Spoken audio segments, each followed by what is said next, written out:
Olá, tudo bem com você? Seja muito bem-vindo a mais um capítulo do Mundo Corporativo, que hoje fala sobre gestão de carreira. Como você deve se preparar para uma transição na sua carreira ou buscar vaga no mercado de trabalho depois de ter sido demitido.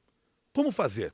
Tudo isso nós vamos conversar com um especialista no assunto, consultor de carreiras Tomás Aregui, que também é autor do livro Sucesso na Conquista de Emprego. Sucesso na Conquista de Emprego, entendendo o mundo da procura de trabalho para fazer a coisa certa. Livro este editado pela editora Nelpa. E que será, claro, base dessa nossa conversa também aqui no Mundo Corporativo. Tomás Aregui, desde já, muito obrigado pela sua gentileza de estar conosco no Mundo Corporativo. Um bom dia. Bom dia, Milton. Obrigado a você por me convidar. É um prazer, uma honra estar com você, com os ouvintes da CBN. Tomás, o planejamento para a busca de um novo emprego ou mudança na carreira deve iniciar-se ainda quando nós estamos empregados? Ou isso a gente só pensa depois que é demitido? Não, com certeza é muito importante que você esteja pensando nisso antes de ser demitido, né? O planejamento de carreira deve ser feito praticamente desde que você, se possível, faz a sua graduação, né? Ter pelo menos um caminho definido por onde você vai seguir, né? E, portanto, você não pode esperar ao momento em que você foi demitido, foi desligado da empresa para começar a pensar o que você vai fazer, né? Pela estratégia, Tomás Aregui, que você propõe para nós de organização, de planejamento, há medidas que nós podemos adotar ainda quando nós estamos empregados. Algumas delas que são importantes no dia a dia de nós prestarmos atenção. Nesse dia a dia em que nós estamos matando um leão por dia, né? Mas pensar na nossa carreira também, não só na nossa empresa. Nós temos que estar sempre com a nossa carreira presente. Logicamente que quando estamos empregados, nós temos que estar atendendo às necessidades, às expectativas, aos objetivos da empresa, mas nós também temos que ter os nossos objetivos atendidos. Então, para isso, digamos que é básico, né? Eu sempre digo que tudo começa no autoconhecimento. Então, é básico que você tenha um autoconhecimento em termos de carreira. O que é o autoconhecimento em termos de carreira? É você fazer o que eu chamo um inventário profissional, né? Então você tem que saber quais foram os seus resultados, quais são suas principais competências, que valores você tem, né? Quais são seus objetivos de carreira, e dessa maneira você vai, ao mesmo tempo que constrói sua carreira corporativa, onde seja, você também vai construindo sua carreira pessoal, né? Aquela carreira que vai levar você para onde você quiser, né? Porque é muito comum nós ouvirmos alguns funcionários, alguns profissionais dizendo o seguinte: mas a empresa não tem um plano de carreira para mim. O plano de carreira é de responsabilidade do empregado ou da empresa? O plano de carreira é absolutamente responsabilidade do profissional, né? Você tem que ter seu plano de carreira. Hoje em dia, as empresas não têm condições de montar um plano de carreira para cada um dos seus funcionários. Então, elas têm, evidentemente, seus ramos de atividade, etc. Mas você é o responsável único e exclusivo pela sua carreira, ninguém mais. E é correto que o profissional, enquanto está trabalhando, ele prospecte no mercado se existem outros postos para ele em outras empresas, às vezes até empresas concorrentes. Isso é correto de se fazer? Há alguma restrição a isso? Eu diria que há uma linha muito difusa, né, nessa questão. Quer dizer, você está trabalhando numa empresa e ok, qual é a situação? A empresa está investindo em você, não está investindo, você tem possibilidades futuras. Às vezes você percebe que chegou num topo, digamos, numa posição naquela carreira, naquela empresa, onde você não tem mais para onde ir, né? Então, é normal, porque somos todos, afinal, profissionais, né, de que você esteja olhando o mercado, esteja se atualizando, saiba profundamente dentro da sua área, da sua profissão, etc., o que acontece no mundo, e estar prospectando no mercado, sim, porque também o outro lado também é verdadeiro, né? Se a empresa chegar à conclusão que você não atende mais às suas expectativas, ela também vai quebrar aquele contrato, né? Você, como consultor de carreira, você é procurado por profissionais que estão no mercado de trabalho, Sim. ou geralmente a busca é no momento da emergência, é no momento em que a pessoa é demitida? Eu tenho os dois. Tá? Digamos que a grande maioria é quando a pessoa é demitida, né? Que eles procuram uma ajuda de um consultor. Mas tenho muitos clientes também que estão trabalhando e vêm para se preparar. Eu sempre digo que eu sou como um personal trainer. Né? Quer dizer, como personal trainer, eu vou ajudar a pessoa vai competir, vai concorrer numa Olimpíada, né? Na modalidade procura de emprego. Eu vou tentar vou ajudá-la a desenvolver os músculos para que ela consiga, dentro das suas possibilidades, estar a melhor forma possível para a procura de emprego. Mas tenho sim pessoas à procura de emprego mesmo empregadas. Como que essa busca por uma vaga em uma outra empresa, eu ainda estando empregado, deve ser feita assim que pareça assim que eu joguei a toalha em relação à empresa atual, nem pareça realmente uma traição ao empregador, que afinal de contas é quem está me dando oportunidade naquele momento. Aí que entra a questão da sensibilidade. Você tem que ter cuidado, né? Além do mais, tem que ser profissional no momento de fazer isso, né? O fato de que uma empresa onde você está, ela não tenha mais condições de te dar um campo fértil, digamos assim, para você se desenvolver e para você seguir adiante, não quer dizer que você vai ter que sair por aí fazendo qualquer coisa. Então você tem que ter muito cuidado nesse sentido. E procurar o seu networking, né, que é um ponto extremamente importante para você conseguir, então, fazer essa transição de maneira, digamos, tranquila, né? Tá. Geralmente o funcionário demitido está preparado para esta situação? Não, eu recebo, por exemplo, clientes que faz 20 anos que está numa empresa trabalhando. Então, essa pessoa não está preparada para uma transição, né? Por isso que o subtítulo do meu livro é Entendendo o Mundo de Trabalho para Fazer a Coisa Certa. Porque os profissionais se preparam de uma maneira muito profunda, né, para desempenhar as suas atividades, mas não se preparam para fazer uma transição de carreira. Então eles não conhecem o mundo da procura de trabalho. Quem é quem? Quem são os players? Como é que eu devo proceder? Como é que eu devo fazer um básico, um currículo, por exemplo, né? A gente percebe dentro da empresa os sinais de que a demissão vem aí? Sim, sim. Às vezes a gente não acredita. Negamos, né? Com certeza a gente nega. Mas começam a haver sinais. Você deixa de ser chamado para algumas reuniões, você não participa mais naqueles e-mails, né, que, digamos, que reúnem todas as pessoas, né, que normalmente você estava. Há sinais que, se você faz o ajuste fino, você consegue perceber. E ao ser demitido, a gente costuma saber por que realmente foi demitido? Os motivos reais que nos levaram à demissão? Olha, lamentavelmente, eu diria que em muitas oportunidades não há motivos, quer dizer, os gestores, da mesma maneira que se preparam para fazer uma contratação, não estão preparados para fazer uma demissão. E normalmente os motivos que são dados são motivos clichê. Né? Então a realidade nunca é falada. E também tem algumas coisas que eu pessoalmente creio, né? Porque como consultor muitas vezes eu faço o que chama de acolhimento. Eu vou nas empresas onde alguém vai ser demitido e eu sou a primeira empresa com que a pessoa fala depois de ser demitida. Eu vou trazer-se um momento para explicar que ele terá um apoio, etc.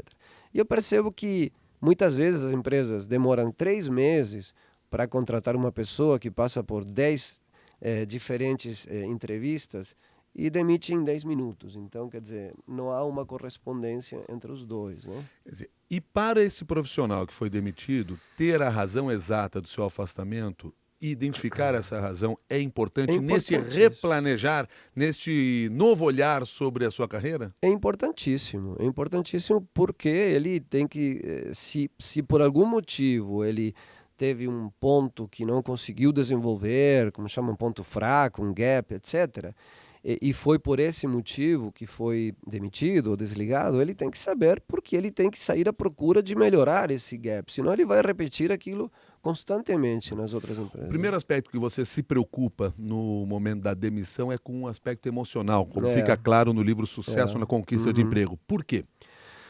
Porque é um baque, né? Para todo mundo, independente, né, da situação, a demissão é uma situação onde você tem uma série de ruptura de identidade. Você era o Tomás da tal lugar. Agora você não é mais o Tomás. Quer dizer, tá? a empresa é o seu sobrenome. É o sobrenome e corporativo. Você rompe com aquela família. Você rompe com aquela identidade. Como se eu chegasse na minha casa e minha mulher me falasse, olha, agora você não é mais o Tomás, aqui você pega as malas e vai embora. Quer dizer, como não sou? Eu sou quem, então? Você perde essa relação de identidade, você perde o chão, você sente desamparo. Se é uma pessoa, como eu falei, que faz 20, 21 anos, 15 anos que está numa empresa, ela sente essa sensação de desamparo, né? E aí realmente há todo um ciclo emocional que começa com um choque, uma negação, você vai depois ter raiva, mágoa, etc. Até que você pode até chegar a um processo depressivo em alguns casos, quer dizer, então depende muito da estrutura da pessoa para suportar aquele baque, mas é um problema emocional. Agora, você mostra ao mesmo tempo que todos estes sentimentos que nós temos a partir da demissão são corriqueiros, ou seja, São normais. fazem parte desse processo. Do ser humano. Porque não é só na demissão. Qualquer ruptura significativa que você tiver, se roubam o seu carro, também você vai ter um ciclo emocional, evidentemente mais curto, mas também vai ter. Então, quer dizer, qualquer problema significativo que você ter de ruptura vai criar vai desencadear esse ciclo emocional. Né? Algumas das perguntas que estão chegando para nós aqui dos nossos ouvintes internautas. Primeira delas pelo e-mail mundocorporativo@cbn.com.br, assinada pelo Bernardo Abbott, ele que é de Brasília. Fui demitido aos 42 anos, com experiência ao longo da carreira na área executiva administrativa e gostaria de mudar a carreira para a advocacia, minha área de formação, e que é aquilo que gosto de fazer e que não deixei de estudar ao longo do tempo. O risco da diminuição da remuneração deve impedir esta mudança ou está tarde para essa mudança? Nunca é tarde, né? Eu fiz uma mudança de carreira aos 58 anos, então quer dizer que nunca é tarde para mudar. Logicamente que você vai pagar um pedágio. Não é, se você vinha numa carreira corporativa, numa posição hierárquica, sei eu, de que seja, né? E você vai mudar e vai começar de novo, é como se você estivesse lá na frente se formando e começando uma carreira nova. Então, provavelmente vai pagar um pedágio, mas você tem que se preparar para isso. Uma guinada de carreira não é feita no instalar dos dedos. Você tem que saber que recursos você vai precisar de conhecimentos acadêmicos, que recursos financeiros, né? Você vai ter que acionar a sua rede, porque é ali onde você vai ter condições de fazer essa mudança, né? Mas sim, há condições e com certeza vai pagar um pedágio. Aceitar um salário menor necessariamente não é um problema neste processo, porque você pode só estar dando o passo inicial para retomar o salário que tinha anteriormente. Você vai estar retomando, quer dizer, você está fazendo uma guinada de carreira, como eu digo. Então, provavelmente você vai ter um salário menor, porque, quer dizer, quando alguém contrata uma pessoa, normalmente o que um recrutador quer é saber, bom, há quanto tempo você está sentado naquela cadeira, né? Há quanto tempo qual é a sua experiência, o que você traz para nós em termos de bagagem, né? de conhecimento, de habilidades, experiência, competências. Quando você vai para uma área diferente, evidentemente você vai ter que gerar esse arcabouço novamente, né? Então, provavelmente um salário menor, sim. Aceitar em determinado momento um salário menor e um cargo inferior não atrapalha nesse progresso na carreira depois que eu saí de uma empresa ou faz parte do processo? Se eu estou se eu continuo na mesma trajetória profissional, né? Às vezes os profissionais muito ansiosos, eles optam por tomar um trabalho que não tem a mesma posição que ele ocupava antes, com salários menores, né? Lógico que isso é um passo atrás. E isso, no futuro do seu currículo, você tem que olhar a sua carreira, você não pode estar olhando agora, daqui a 5 minutos. Você tem que olhar o que vai acontecer no futuro. Quer dizer, se você vai para uma empresa com um cargo menor, um salário menor, e por qualquer coisa você daqui a um ano sai dessa empresa, na outra vez que você for procurar, alguém vai perguntar para você, vem cá, mas por que você aceitou um salário menor e um cargo menor? Né? Isso também é um risco para as empresas, porque normalmente ninguém contrata alguém que seja um diretor para um cargo menor, porque a pessoa pode estar indo lá só para resolver um problema momentâneo, mas a longo prazo ela vai buscar de novo o seu salário anterior e o seu cargo anterior. Aliás, você chama atenção no livro por uma questão que eu sempre achei complicada. Quando perguntam para você qual é a sua pretensão salarial. Sim. Porque eu fico pensando que na hora de dar este valor para o interessado na sua contratação, aquilo ali pode ser fundamental para acabar com a sua chance. Quer dizer, como é que se define isso? Qual é a minha pretensão salarial? Bom, até um determinado momento você tinha um salário, né? Então você tinha uma referência. Normalmente essa pergunta pode até ser feita por telefone, no primeiro contato que você recebe de um recrutador, de um hunter, porque este hunter ou este recrutador ele tem uma faixa, né? O demandante da vaga fala, olha, eu quero uma posição tal, vou pagar entre tanto e tanto. Então, logicamente que ele não vai perder tempo com você se você está ganhando num valor superior a isso. Então, ele vai perguntar.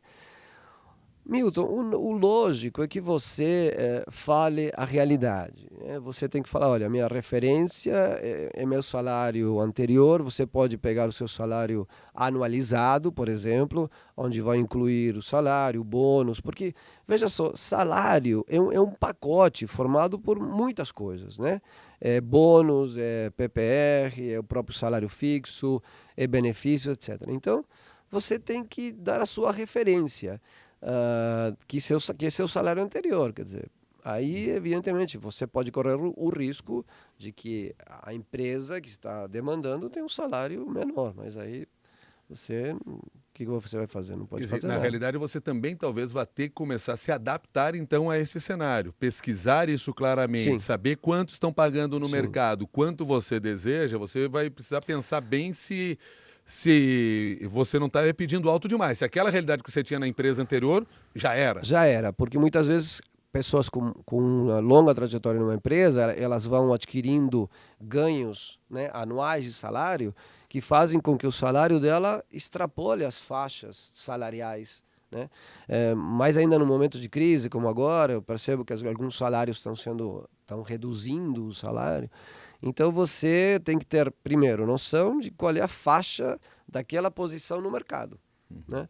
E quando você vai negociar, trazer a sua referência, mas sempre dizer que você está aberto à negociação, que você ouve propostas, quer dizer, você nunca tem que fechar, não, eu quero tanto, quer dizer, porque aí sim você vai fechar a porta, né? O Fábio Aguiar, pelo Twitter, diz assim, tem 8 anos de experiência na área financeira e só fez a faculdade. Quer mudar de emprego. O que ele pode fazer para mudar de emprego? E aí me remete a uma outra questão que você levanta, que no momento de você traçar o seu futuro profissional após a demissão, você precisa levar em consideração se você quer mudar ou se você quer se manter na mesma área de atuação ou se fica ou não no mesmo segmento de trabalho. São dois olhares diferentes. Sim. Bom, no caso do Fábio, né? Do Fábio Aguiar. Fábio Aguiar. Ele está há 8 anos na área financeira, ok, eu não sei se ele quer mudar Quando de emprego. ele fala em mudar de emprego, significa o que mudar de quer emprego? dizer? Que ele quer ir para uma outra área ou ele quer continuar na área financeira? Mas eu digo assim, Milton, para mudar de emprego, você tem que se preparar, né? A participar de um processo competitivo, de um processo seletivo, é participar de um processo competitivo. Você vai começar lá na triagem do currículo, participando com centenas de concorrentes, de candidatos. Então você tem que estar preparado. Essa preparação passa, como eu falei no início, pelo autoconhecimento, saber quem eu sou, né? Quais são meus valores, o que eu levo na minha caixa de ferramentas quando eu vou para a próxima empresa, né? E também, principalmente, o que eu quero. Qual é o objetivo de carreira? Qual é meu próximo passo em termos de carreira? O que eu quero? Quais os desafios que eu estou procurando? Em que tipo de setores, etc. Você tem que fazer uma preparação ampla. Aliás, essa pergunta aqui que o Fábio Aguiar mandou para a gente, nos remete a uma outra questão da necessidade do aprendizado contínuo. Sim, absoluto. E quando você é demitido de um emprego, no momento que você identificar ali, fizer o seu inventário profissional, que é uma expressão que você usa, identificar falhas, é a hora talvez de fazer esse curso de reforço, de fazer um outro curso, porque existem essas possibilidades aí no mercado. Sim, é a hora de você, quer dizer, o autodesenvolvimento tem que ser constante. Hoje em dia, uma graduação não é nada, né? Hoje em dia, uma graduação praticamente é a base. Você tem que partir para fazer pós, MBAs, cursos de especialização, etc. Mas ok, acontece, a pessoa é demitida e não tem nenhum curso, se formou e não fez nada. Então, é bom, neste momento, dependendo do seu projeto futuro de carreira, que você procure tentar subsanar digamos, essa carência que você não se preocupou, né? O autodesenvolvimento profissional também é uma competência executiva, né? Um executivo não pode se dar o luxo de ficar, sei lá, 10 anos sem se atualizar, sem fazer novos cursos, etc. e tal. Tá. Então, sim. Tem um ouvinte que pediu para não ter o nome dele anunciado aqui no programa, porque ele está trabalhando ainda na empresa. Ele está com 27 anos, é formado em administração e trabalha com auditoria contábil há 3 anos. Após me formar, a opção que tinha em mente era trabalhar com consultoria, principalmente na área focada em planejamento estratégico. Mas aí, devido à oportunidade, à necessidade de não ficar desempregado, ingressei na auditoria como trainee. Passou o tempo e percebi que o negócio dele não era esse aí, ele quer mudar. Só que o medo dele é o seguinte: eu vou mudar agora, eu vou começar como trainee de novo? Eu não gostaria. Então gostaria de uma sugestão sua, qual é o caminho que eu devo seguir. Bom, o ideal, se ele está numa consultoria e ele é auditor, ele quer ir para a área de planejamento estratégico, é primeiro procurar se dentro dessa consultoria não existe essa possibilidade. Sempre é muito mais fácil você mudar dentro da empresa do que sair fora. Agora, se dentro da empresa não existe essa possibilidade, então, primeira coisa, ele quer ir para planejamento estratégico, ele tem 27 anos, é muito novo ainda, né? Então, ele quer ir para planejamento estratégico, ok. Prepare-se, né? Prepare-se para esse passo. E se tiver que ser trainee ou se tiver que pagar o pedágio, pague. Com 27 anos, pô, pelo amor de Deus. Convenhamos que ainda é novo, né? É muito novo. Até porque isso também me remete a outras questões que vieram até aqui. Vários ouvintes aqui falam da questão da idade, que aliás é um tema que você também toca com muita sensibilidade. E as pessoas às vezes falam assim: estou com 40 anos, outros já trabalham com mais idade, estou com 60 anos. Como é que é esse processo hoje em dia de recolocação no mercado de trabalho com uma idade mais avançada? Bom, não vamos... bom, deixa eu te falar uma coisa. Idade só, a palavra idade não me fala nada, né? Se eu tenho 40, eu tenho 60 ou 50, isso...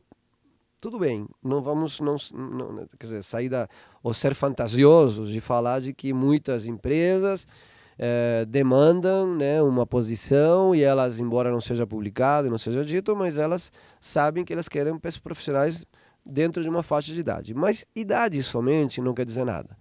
Idade tem que vir, é uma variável, né? Mas essa idade vem acompanhada do quê? De preparação, de habilidade, de paixão pelo que você faz.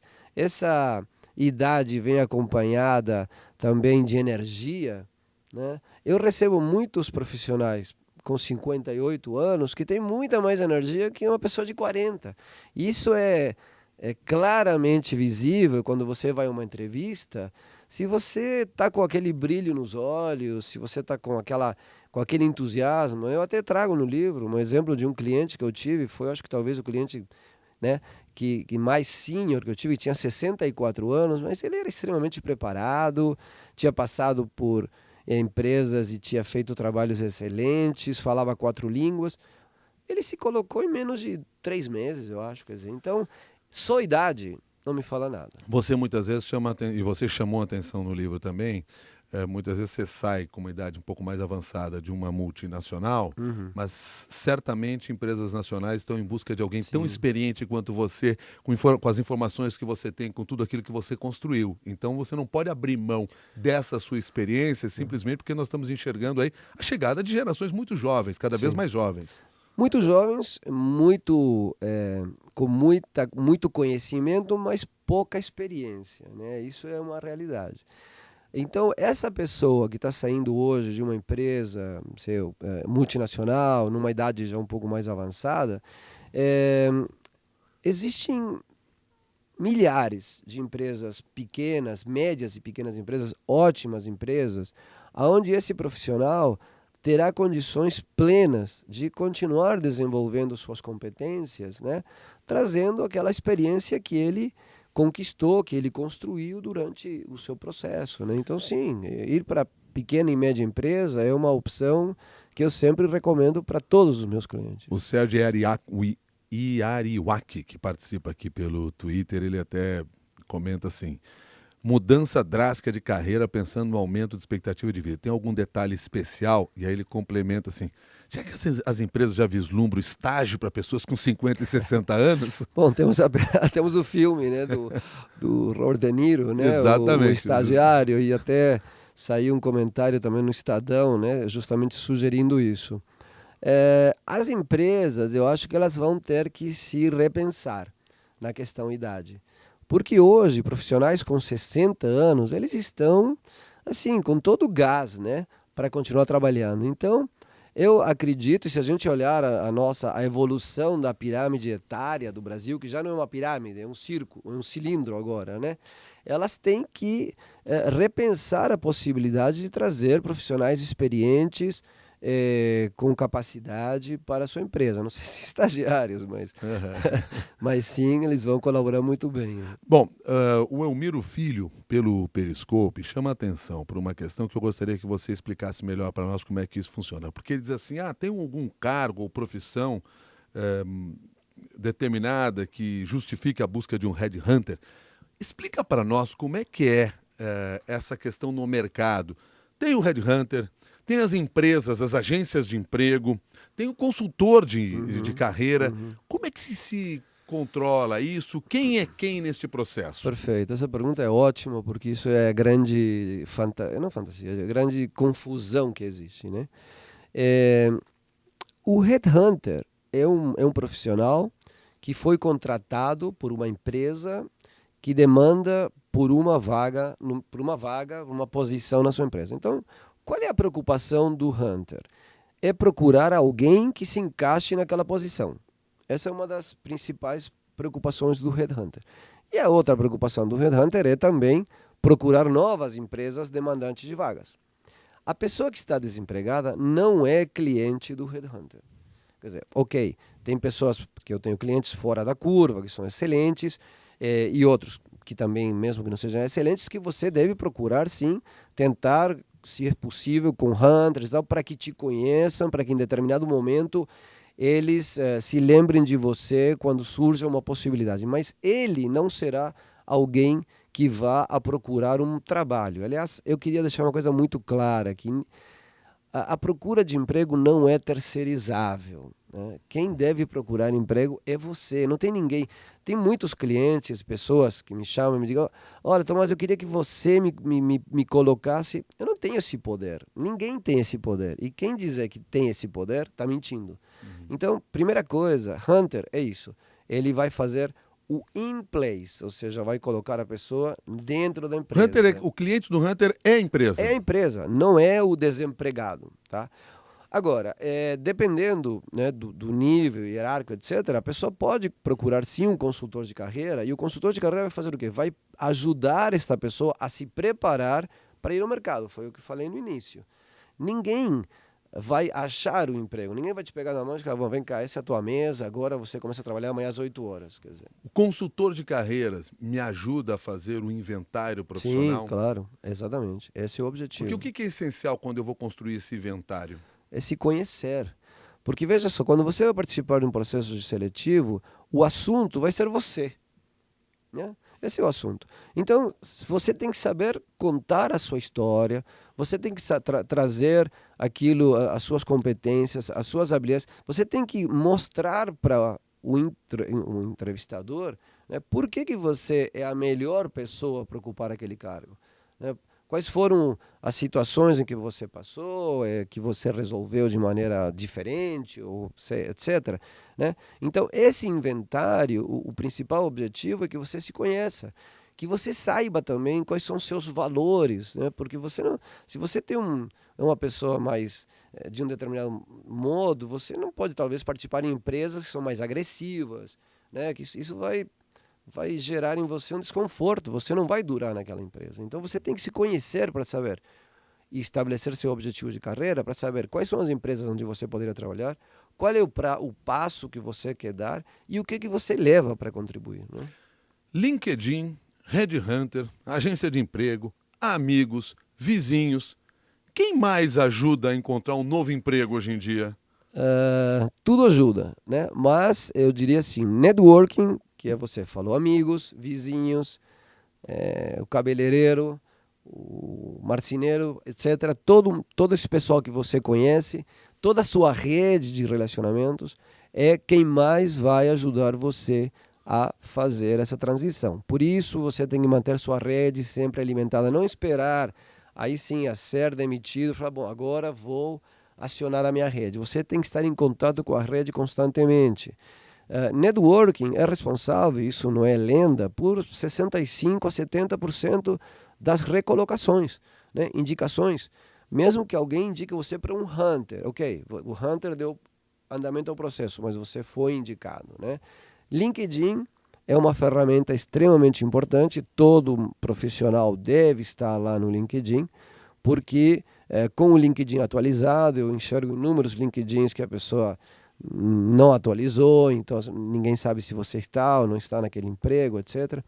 Então o LinkedIn é uma ferramenta útil, tanto que algumas empresas hoje em dia nem mais anunciam as suas vagas, né? Porque hoje você vai no LinkedIn, você contrata um dos programas lá do LinkedIn, que é o Recruiter, e você coloca lá os filtros do que você quer e te traz milhares de profissionais. Né? E aí você chama a atenção para o fato não só de estar atualizado no LinkedIn, mas muito bem posicionado no LinkedIn, Sim.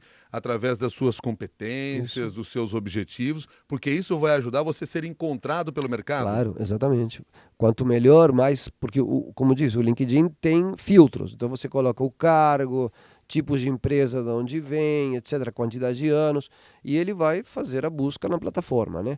Então, se você está com o LinkedIn absolutamente atualizado, com todas as suas competências, com seus cargos, etc., vai ajudar a quem está procurando a te encontrar mais facilmente. O LinkedIn é um novo currículo? Exerce o mesmo papel que o currículo Vita?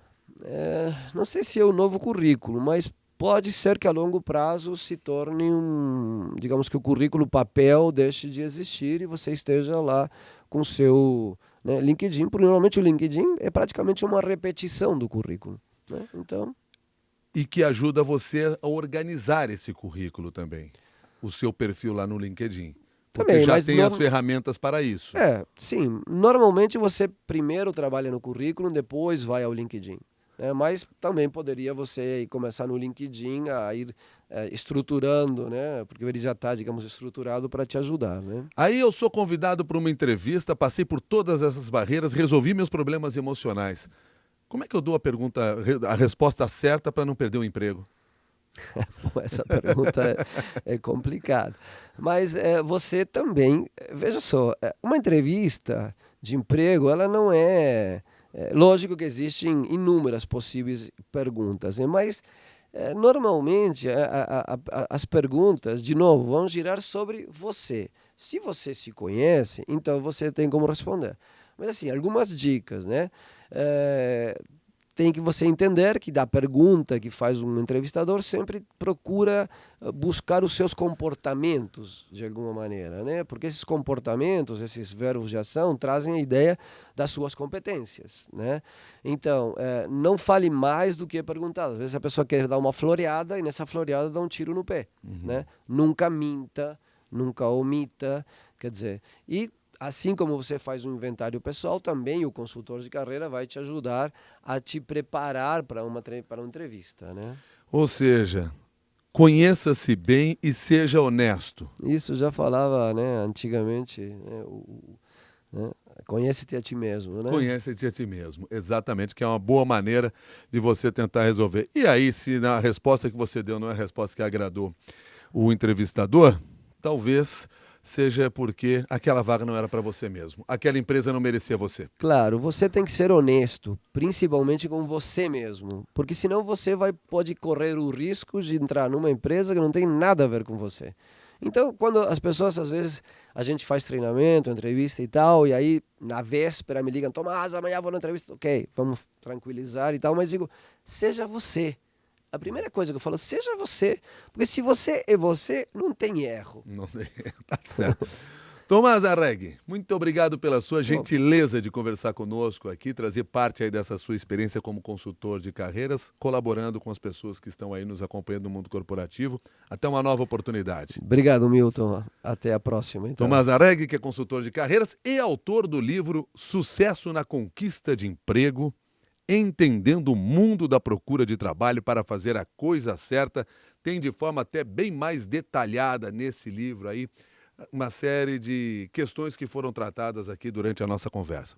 A você que participou pelo Twitter, participou pelo e-mail, que nos assistiu ao vivo pelo site cbn.com.br ou através do Periscope, o nosso agradecimento. Lembrando sempre o seguinte, este tema que foi discutido aqui é para ser compartilhado com as demais pessoas. Trabalhe com a sua rede de relacionamento, com o seu network, compartilhe com eles esta informação, porque esse é o nosso grande objetivo. Até o próximo capítulo do Mundo Corporativo.